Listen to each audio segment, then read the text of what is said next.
Hello guys, আজকে আমি আপনাদেরকে এক ঢিলে দুই পাখি মারা শেখাবো। কেন? পাখিরা অনেক ভালো, পাখি মারা যাবে না। আমি আজকে আপনাদেরকে একটা গোলা থেকে দুইটা প্যানকেক বানিয়ে দেখাবো। মানে অরেঞ্জ, অরেঞ্জ কেন, চকলেট ফ্লেভার আর হচ্ছে ভ্যানিলা ফ্লেভার।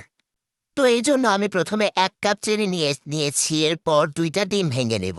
আরে ডিম ভাঙতে যে কি কষ্ট, আমার হাত দেখে সেটা আপনারা বুঝতে পারতেছেন। আহারে, কি যে কষ্ট ডিম ভাঙ্গা। এরপর দুইটা ডিম আর 1 কাপ চিনি আমি ঘুটে ঘুটে একটা, যে কি ওটার নাম, ওটা দিয়ে ঘুটে ঘুটে চিনিগুলোকে গলিয়ে নিব। Mixing mixing mixing. এই পরের ক্লিপ আয়। আরে আসে, তাড়াতাড়ি আয়, এতক্ষণ কি বকবক করবো আমি। এই তো প্রায় চিনিগুলো গলে গেছে। এবারে আমি এই ভিতরে 2 টেবিল চামচ তেল অ্যাড করব। এই তো 2 টেবিল চামচ তেল দিয়ে দিছি। আর হচ্ছে 1 টেবিল চামচ কি বলে ওইটা রে, ওই যে ভ্যানিলা এসেন্স দিয়ে আবার একটু নাড়িয়ে চাড়িয়ে দিব।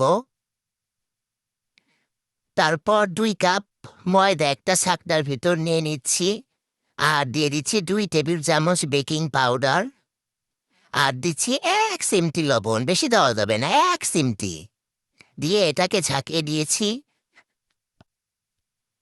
তারপর ওই যে টেবিলে পড়ে গেছে সেটা ক্লিন করব। এর ফাঁকে আমি 2 টেবিল চামচ গুঁড়া দুধ দিয়েছিলাম, কিন্তু সেটার ভিডিও আর নেইনি, ওই যে মোছার জন্য অফ করছিলাম।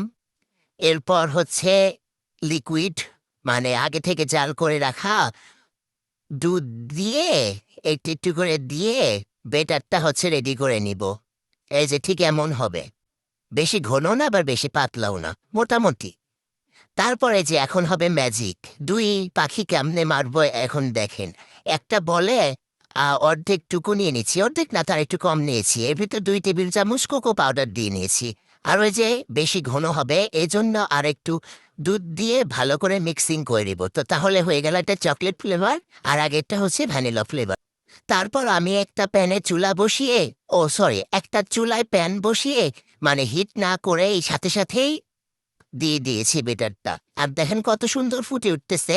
এই ফুটে ওটা দেখে আমার আম্মু বলতেছে যে আমাকে এভাবে একটু চিতই পিঠা বানিয়ে দিস, তো তাহলে মনে হয় এভাবে বানাইলে ফুটে উঠবে। তাহলে বলেন, চিতই পিঠা আর হচ্ছে প্যানকেক জিনিসটা কি এক হলো? আরে দেখছেন কি অবস্থা। তারপর এরপর আমি এই যে আঁকা বাঁকা করে নাম লিখে নিচ্ছি, কিন্তু আঁকা বাঁকা তো হবে না, আমি এটাকে ডাবল করে সোজা করে দিব।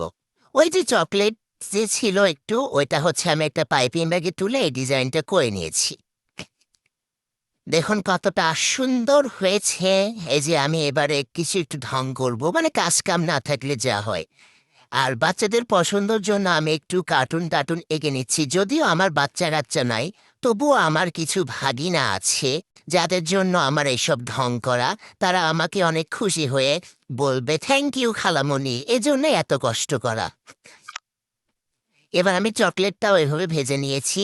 আর পরের ভিডিওগুলোর করার কথা মনে ছিল না, তাই কিছু পিকচার অ্যাড করে দিলাম। So bye bye.